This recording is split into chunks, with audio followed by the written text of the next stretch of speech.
Bom, então, como semana que vem vai ter a live, e que é o debate, né, dos dois textos que eu passei para vocês, eu vou colocar o horário da aula também às 19h30, para dar tempo de que participe mesmo quem chegar um pouquinho depois desse horário na nossa aula. Lembrando que a aula vai até o horário do intervalo, que seria o horário normal de vocês quando a aula era presencial, tá? Então, para quem precisa, às vezes, estar trabalhando, é possível ainda estar organizando dessa forma a nossa aula. Bom, a primeira questão aqui, nós vamos estar falando a respeito dos transtornos sociais, tá? Então, aqui na ementa de vocês, no conteúdo programático que está postado no Liceu desde o início do semestre, a matéria de terceira VA vai ficar toda condensada na parte de comportamento desajustado. Então, nós vamos iniciar com a aula de hoje a matéria de comportamento desajustado. Para esse comportamento desajustado, tem um texto que está na apostila de vocês e que vai estar complementando o que eu vou estar falando aqui. É o texto que tem o título Transtorno de Conduta e Transtorno de Personalidade Antissocial. Depois vocês dão uma olhada nesse texto. Inclusive, esse é um dos textos que nós vamos usar também num dos fóruns para vocês estarem resumindo esse texto, porque vai ajudar bastante na questão do conteúdo. Bom, por que eu passei para vocês no fórum? Para fazer um resumo acerca da psicanálise, a sua relação com o direito na contemporaneidade e com a formação do serial killer. Porque como o nosso tema começa agora tratando do comportamento desajustado, nós vamos estar estudando as situações do serial killer, né? Os casos de psicopatia e de transtorno antissocial. E como que esses casos, como são tratados esses casos pelo direito. Né? Então, por isso que eu pedi para vocês já irem estudando a questão do serial killer para psicanálise, para a gente estar entrando nessa questão dessas condutas antissociais, que são chamadas de comportamento desajustado. Bom, dentro do comportamento desajustado, nós temos dois específicos que, segundo os estudos, de acordo com o Manual Diagnóstico e Estatístico de Transtornos Mentais, esses transtornos são considerados doenças mentais. E um transtorno, ele pode se seguir a outro e desembocar aí no que a gente conhece como psicopatia ou sociopatia. Bom, existem dois transtornos específicos que a gente vai estudar e que tem relação com esse comportamento desajustado e que é título da apostila que está lá no material que eu deixei para vocês, que é o título lá de um dos textos, que o primeiro é o transtorno de conduta e o segundo é o transtorno de personalidade antissocial. Bom, então vamos nominar esses transtornos com código transtorno de conduta como TC e o transtorno de personalidade antissocial como TPA, certo? Esses transtornos são transtornos ligados ao agir, então são transtornos do comportamento. Por isso que nossa matéria do terceira VA é estudar o comportamento desajustado. Esses transtornos de comportamento, eles compõem o universo do que a gente chama de psicopatologia. Então, há uma relação, por que a gente está estudando a psicopatologia, e o último texto que eu pedi para vocês estudarem é a respeito exatamente do serial killer, porque há uma relação entre doença mental e o crime. É possível ter essa relação. Bom, os manuais de psicopatia, eles trazem uma série de diagnósticos de alteração do comportamento, e essa alteração do comportamento ela pode ser identificada já na infância ou na adolescência, que são esses dois aqui que nós vamos estar falando na aula de hoje, que é o transtorno desafiador opositivo e o transtorno de conduta. Então, eu tenho o TDO e o TC também, que são... Então, até agora eu já falei de 3 transtornos. Quem estiver anotando aí, primeiro, nós falamos do transtorno de conduta, o transtorno de personalidade antissocial, e, segundo esse manual de psicopatia, também vamos trabalhar com o transtorno desafiador opositivo. Bom, se esses quadros, vamos começar por esses 2, que é o transtorno desafiador opositivo, ou TSO, e o TC, que é o transtorno de conduta, não forem adequadamente tratados, eles tendem a evoluir para transtornos de personalidade antissocial, que é o TPA, certo? E que se considera como uma patologia do agir. Só que esse transtorno de personalidade antissocial, ele só pode ser identificado após os 18 anos de idade. Marca essa idade aí para vocês entenderem a questão do crime. Deixa eu fazer uma pergunta aqui. Vocês já estão estudando direito penal, não estão? Alguém levanta a mãozinha ou confirma para mim? Sim. Sim. Vocês estão em qual penal? Penal 1 ou penal 2? 2. Penal 2. Beleza. Então, eu vou fazer uma consideração aqui, abrir um parênteses, a respeito dessa idade, para vocês entenderem o que é o fato, o que é o inimputável no direito penal. E para entender a correlação desse tema com a inimputabilidade penal, que também é um dos temas lá do serial killer do texto que eu passei para vocês no fórum. Veja bem, então, vamos falar primeiro que o transtorno desafiador opositivo, ele leva ao transtorno de conduta, e o transtorno de conduta, se não tratado, ele leva ao transtorno de personalidade antissocial. E esse transtorno de personalidade antissocial, ele é identificado apenas após os 18 anos de idade, certo? Por quê? Vamos lá. Então, a gente pega o Código Penal e vê lá o que vocês já estudaram, que crime é um fato típico e antijurídico, ou seja, só é crime que estiver descrito no texto da lei e é contra a norma, por isso que ele é antijurídico.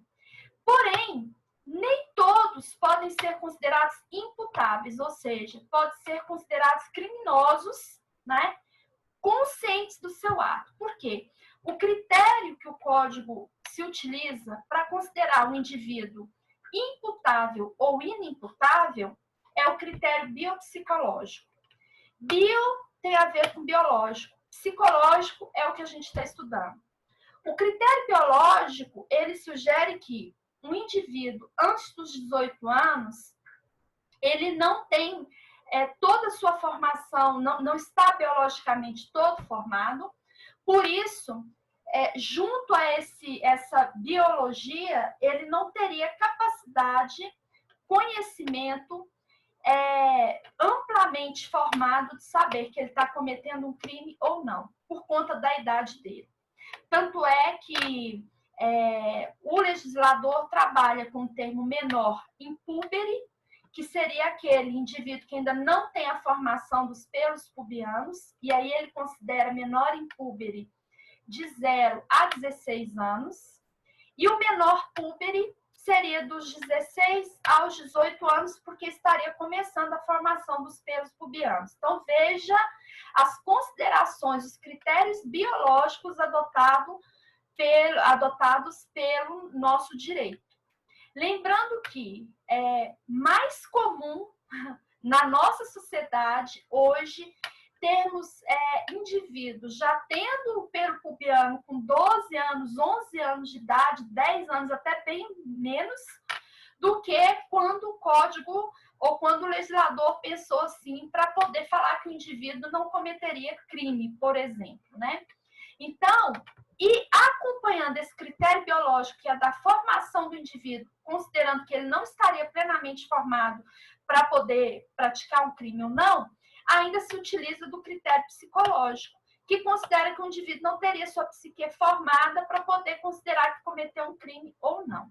Bom, sendo assim, justamente porque essas patologias do agir, que é o que nos interessa, por isso que estamos estudando comportamento desajustado, é porque o agir é que tem como você determinar se o indivíduo praticou algo com dolo ou com culpa. Ou seja, como que eu posso falar se uma pessoa cometeu um ilícito se ele não praticou, seja o ato comissivo ou omissivo? Então, ele tem que praticar alguma coisa, mesmo quando ele deixa de fazer, quando ele é obrigado a fazer, ele tem um ato omissivo que decorre de uma prática de um ilícito, vai levar a um ilícito. Então, veja bem, as considerações, então, para eu poder falar que o indivíduo é doente mental, portanto, ele é inimputável, por isso que ele não comete crime, é baseado exatamente nos estudos que, segundo os psicólogos, eu só tenho como falar que o indivíduo tem um transtorno de personalidade antissocial, ou seja, sua conduta é antissocial, portanto, ele pode cometer crime, depois dos 18 anos que eu posso ter esse diagnóstico. Essa é uma das razões para eu dizer, então, que um indivíduo, antes dos 18 anos, ele não comete crime, né? Ele é inimputável. Por isso foi criado o Estatuto da Criança e do Adolescente. O adolescente, então, segundo o Estatuto da Criança e do Adolescente, o menor de 18 anos, ele comete um ato infracional e não crime, porque ele não teria noção daquilo que ele está cometendo. Ele não tem noção exatamente psicológica para poder aferir se ele cometeu crime ou não, porque durante esse período, esse indivíduo ele pode estar desenvolvendo um transtorno desafiador opositivo que pode levar a esse transtorno de conduta. E, eventualmente, se realmente ele está doente, é que vai ter o transtorno de personalidade antissocial, que só pode ser diagnosticado depois dos 18 anos de idade. Bom, eu estou falando sobre inimputabilidade. Então, imputável é o indivíduo que tem ciência dos seus atos, portanto, ele comete crime. Inimputável são aqueles casos, ou o indivíduo é menor, ou pela idade, ou por razões de suas faculdades mentais, ou então ele se enquadra numa situação lá de que ele não comete crime, né? Salvo engano, é o artigo 23 ou 24 do Código Penal, que fala que o indivíduo, naquelas situações de legítima defesa, estado de necessidade, cumprimento de dever legal, enfim, ele não cometeria ali, o fato dele não estaria cometendo um crime, mas se ele estivesse agindo em legítima defesa, ele não é punido, né? Bom, então vamos lá. Uma das principais defesas na área criminal, quando alguém comete um crime grave, é tentar provar que o indivíduo não estava nas suas faculdades mentais, no pleno uso das faculdades mentais. Porque se eu provo que o indivíduo é doido, né, resumidamente, né, se bem que essa expressão doido, eu estou me utilizando dela ainda do Código Civil, porque o Código de 1916, ele considerava incapaz, ele usava a palavra os loucos de todo gênero. E hoje, na psicologia, bem como na psicanálise, nós não temos mais esse termo, né? Porque, na verdade, se a gente for considerar quem é louco de todo gênero, está lascado, né? Hoje, boa parte da população toma remédio, porque a doença desse século são doenças da psique. Então, hoje, o que a gente tem são pessoas doentes e pessoas sem a doença, né? Que estão sãs em determinado momento. Lembrando que, uma vez, se você tem alguma doença, algum distúrbio da psique, para sempre você vai ter. O que você consegue em momentos da sua vida é controlar esse distúrbio e paralisá-lo. Por exemplo, quem teve pânico, você consegue parar, né? Mas pode vir a voltar às crises. Quem teve depressão, da mesma forma, e assim por diante. Bom, então, voltando ao nosso tema aqui. O problema da prática forense é que ela trata ainda os transtornos de personalidade antissocial e a psicopatia como sinônimos. Acontece que, vou resumir para vocês aqui, o transtorno de personalidade antissocial, segundo o Manual Diagnóstico Estatístico de Transtornos Mentais, ele é uma doença, mas a psicopatia não é. psicopatia é um transtorno de personalidade, não é considerado um transtorno de comportamento desajustado, mas sim um transtorno de personalidade. Ou seja, aquele indivíduo, ele é uma persona diferente, o que é o psicopata. Mas se for diagnosticado como transtorno de personalidade antissocial, aí sim você teria, segundo esse diagnóstico estatístico de transtorno mental, como uma pessoa doente, considerada doente. Eu vou resumir aqui, para a gente ter uma ideia geral, como que isso desenvolve. Transtorno desafiador opositivo é quando o seu filho, ainda criança, pede alguma coisa, você fala que não e ele vai lá e faz. Então, o objetivo dele é desafiar, ir contra o que você pediu. Você vira para o menino e fala, não pode fazer isso, o menino vai e faz. Aí você fala para ele, é para você ficar aqui, ele vai e faz o contrário. Cuidado com esse tipo de conduta. Por enquanto, ela parece ingênua, né? Lembre o que eu vou dizer, gente. Determinado ato, ele não é considerado necessariamente uma doença e nem significa que vai se tornar uma, tá? Lembra do desenho Divertidamente, que ele trouxe a necessidade da gente ter as emoções. Agora, o excesso de uma sobre a outra também pode adoecer. E a falta de uma também. Então, precisamos do equilíbrio da tristeza, da alegria, da raiva, do nojo, que foram alguns dos sentimentos trabalhados lá, né? O excesso da alegria te torna um indivíduo até viajando na maionese, que acha que tudo se resolve, ou um indivíduo muito arrogante, né? E que pode levar a um transtorno, tá? Por exemplo, nos casos bipolares, que tem momentos que fica com excessos de euforia. E a tristeza profunda, ela pode levar também à depressão, mas as emoções em si não são doenças, pelo contrário, elas são necessárias porque nos tornam humanos. Então, veja bem, o exemplo que eu estou dando são casos que é comum a criança te desafiar e ir contra você, porque ela está descobrindo as coisas. Então, você fala assim, coloca a colher na mesa, ele pega e fica batendo a colher na panela. Para de bater essa panela, ele vai e continua batendo a panela. A questão é quando isso deixa de ser um fato corriqueiro e passa a ser dimensionado em outras áreas. E essas dimensões, elas resultam em comportamentos agressivos, falta total de pena, de dó de quem ofende, e a pessoa começa a agir com crueldade. E aí, esse transtorno desafiador opositivo, que numa determinada idade é até comum, dependendo da idade da criança, quando você incentiva, então já estou me adiantando, onde é que os transtornos mentais se desenvolvem segundo os estudos da psicologia?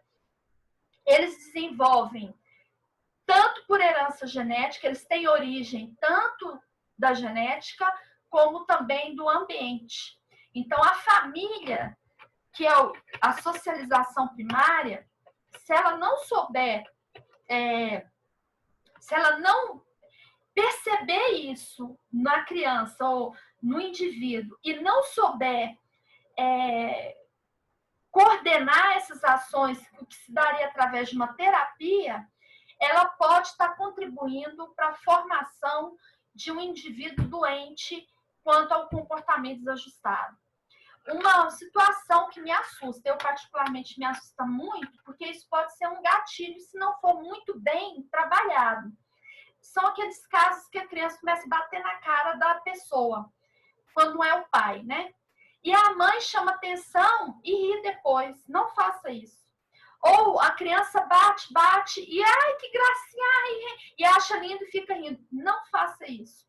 Porque se você está dizendo não e a criança continua batendo, ela está te desafiando e indo contra a sua ordem. Logo mais, você vai dizer não e não vai funcionar. funcionar. E daquilo ali, ela pode estar desenvolvendo, quando você fala não, momentos de raiva, e dali ela vai desembocar em outras situações graves, que aí começa a desandar para o transtorno de conduta. E esse transtorno de conduta, se não for regrado, que a gente vai ver quais são as características daqui a pouco, aí sim ele leva a essa doença, que é o transtorno de personalidade antissocial. E o transtorno de personalidade antissocial, há estudos de que ele pode desembocar exatamente na psicopatia, tá? Repetindo que, para muitos estudiosos, psicopatia não é sinônimo de transtorno de personalidade antissocial. Psicopatia não é uma doença mental, como é o TPA. Psicopatia, na verdade, é um transtorno de personalidade.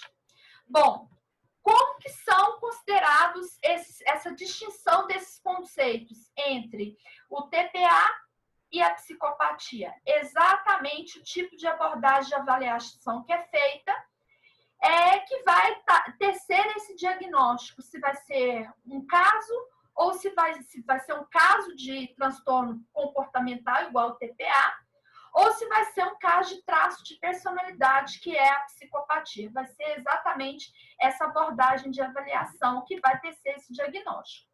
Bom,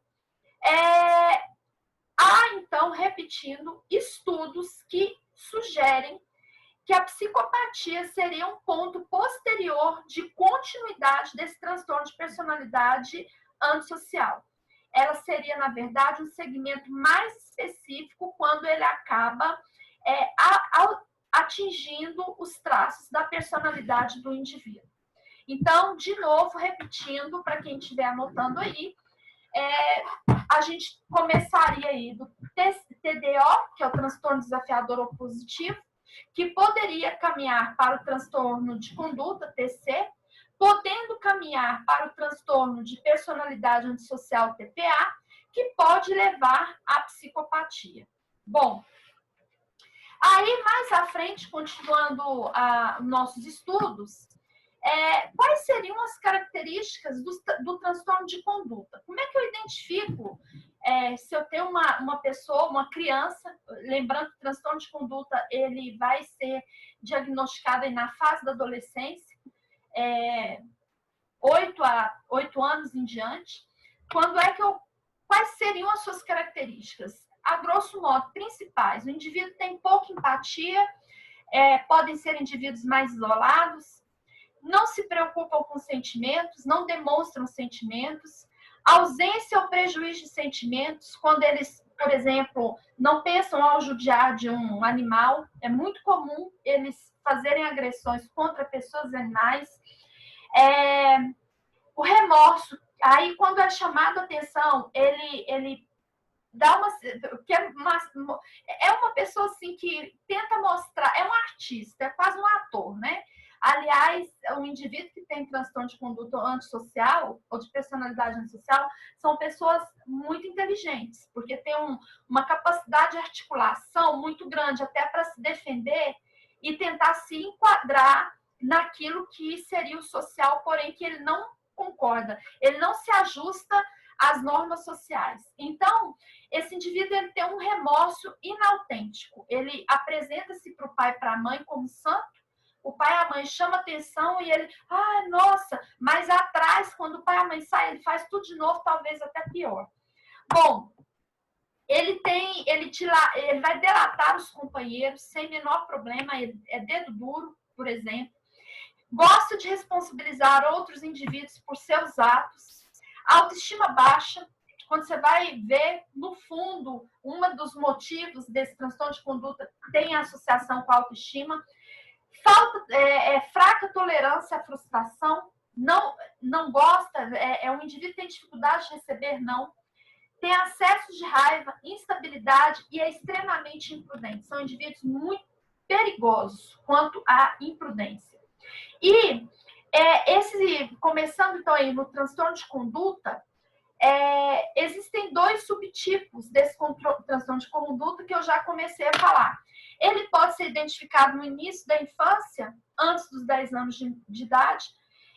tendo seu início ali, preste bem atenção, então, com transtorno desafiador opositivo, que é aquele que a mãe fala não e ele vai e faz o contrário. Então, ele começa antes dos 10 anos de idade.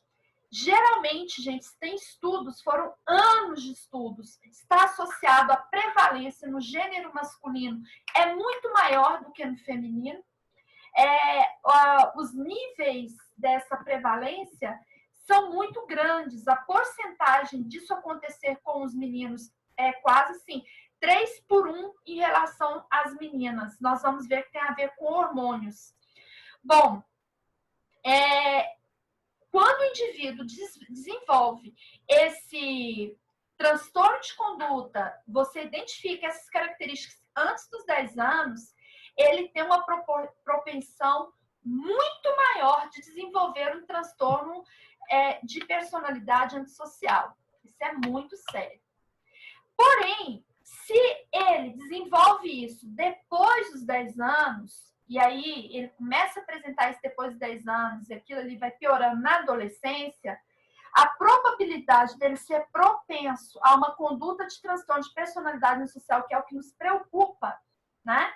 Que é o indivíduo que comete o crime aí e que se invoca no direito de se declarar incapaz mentalmente para não ser preso, por exemplo, pelo sistema penal, a probabilidade, se isso for diagnosticado depois dos 10 anos, ou se essas características se desenvolverem depois dos 10 anos, dele vir a ter o TPA é muito menor. Então, mais grave é se ele tem essas características antes dos 10 anos, tá?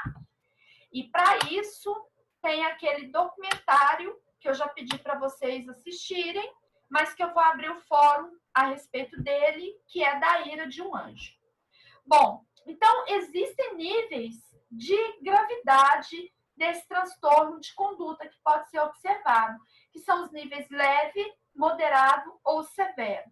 E essas são as características. Bom, já que falamos que a maioria é encontrado nos meninos, por que se fala, por que se afirma que a maioria é associada ao gênero masculino? Bom, existem estudos para compreender, vários estudos, como funciona a mente humana e, logicamente, a mente, sendo um componente biológico, ela tem uma estrutura fisiológica, né?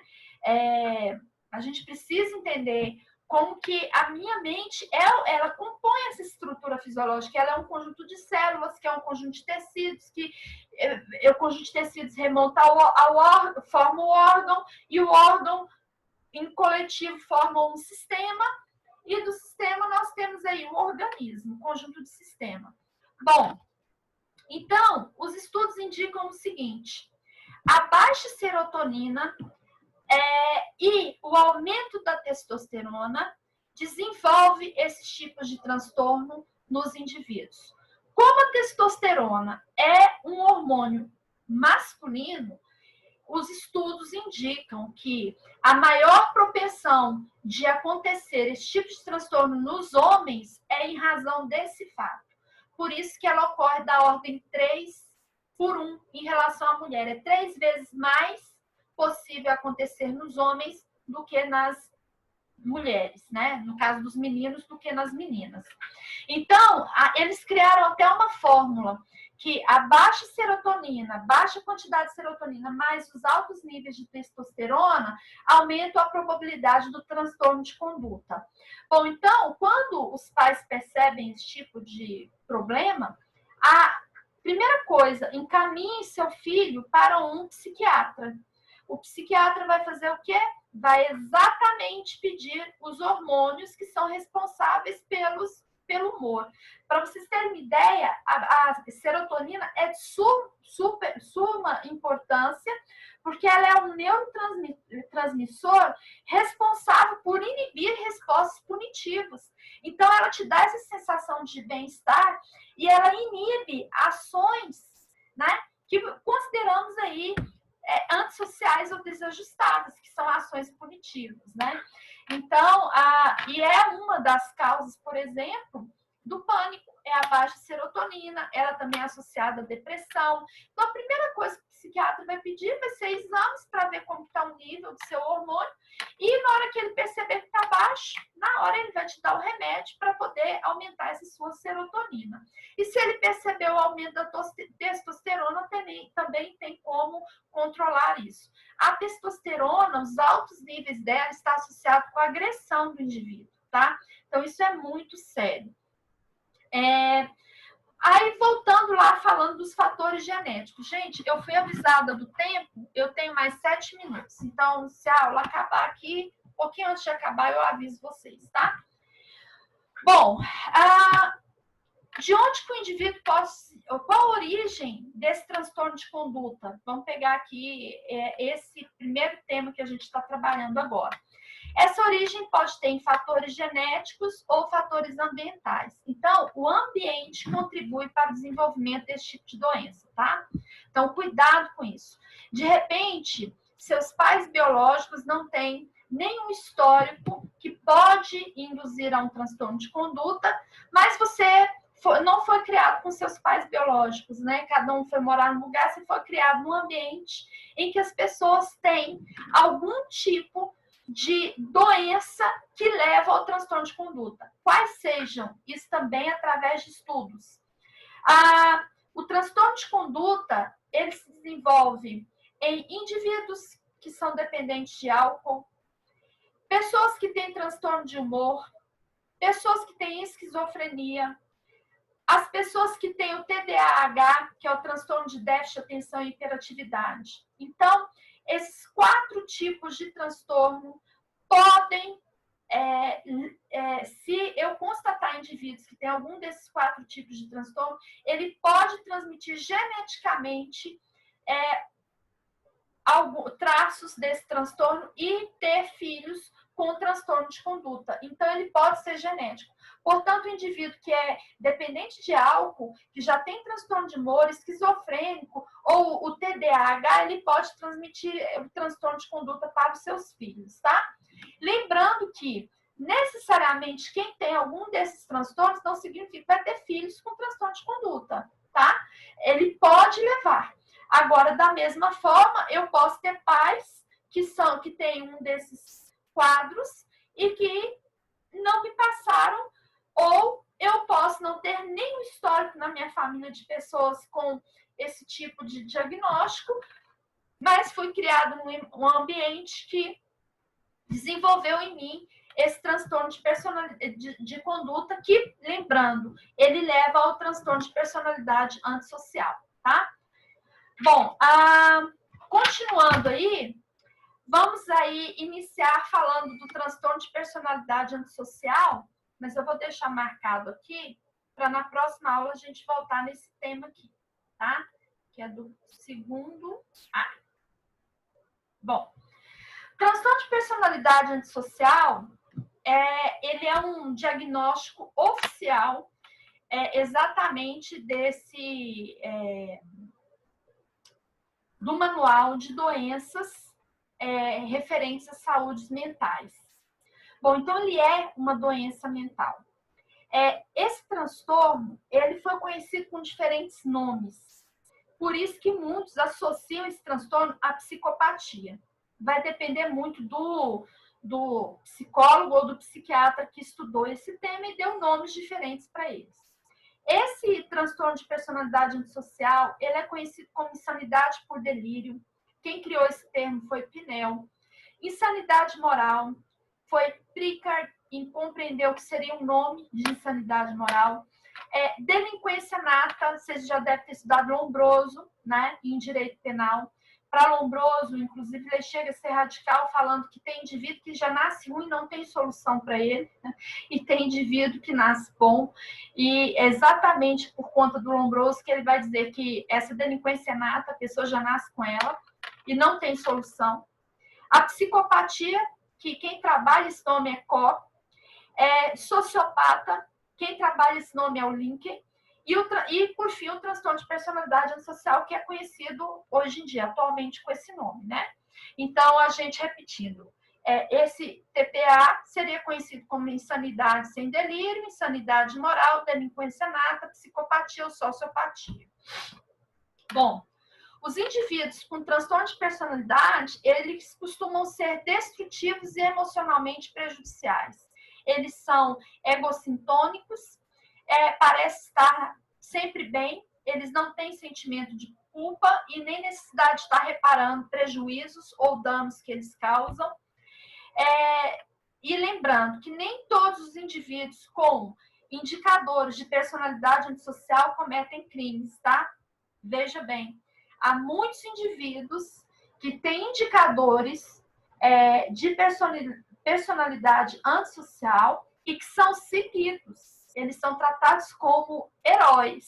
Então, toma cuidado, porque como eu disse, lá no início da nossa aula, esses indivíduos são muito inteligentes, principalmente na capacidade deles de articular, de convencimento.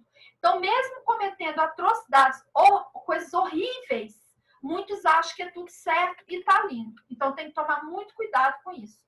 Então, veja bem, eu não posso associar, cuidado com isso, a relação disso com o texto que eu pedi para vocês lerem, do psicopata. Eu não posso afirmar que todo criminoso tem transtorno de personalidade antissocial. E também não posso afirmar que quem tem esse TPA é criminoso. De repente, esse indivíduo que tem TPA reuniu suas forças para outra área, entendeu? Assim que descobriu, assim que os pais perceberam, esse menino passou, esse indivíduo passou por um tratamento e ele conseguiu filtrar isso ou colocar a sua energia, né, em outro setor, tá? Lembrando que, como eu disse no início da aula, eu não posso afirmar que uma pessoa que tem TPA e que não desenvolve não é mais doente. Veja bem, uma vez diagnosticado com doença mental ou uma doença da mente, vou até usar outro nome, porque a gente fala doença mental, a pessoa fica horrorizada, né? Como é, por exemplo, o transtorno bipolar, ou como é, por exemplo, o pânico, que eu tenho, e nem por isso eu sou doente mental. Então, mas eu sou diagnosticada como uma pessoa doente, sempre doente. Uma vez doente, sempre doente. O que acontece é que você consegue controlar e paralisar isso. A mesma coisa do TPA. Então, a gente conhece pessoas que têm TPA, você olha para a pessoa, conversa com ela há pouco tempo, observa ela há pouco tempo, você já vê. Essa pessoa tem TPA. Mas nem por isso ela é criminosa, tá? E o contrário também. E aí a gente vai ver qual a relação disso para o direito penal, como ele usa isso aqui. Pessoal, acabou nosso tempo, então nós vamos ficar só até essa parte aqui e vamos retomar essa parte na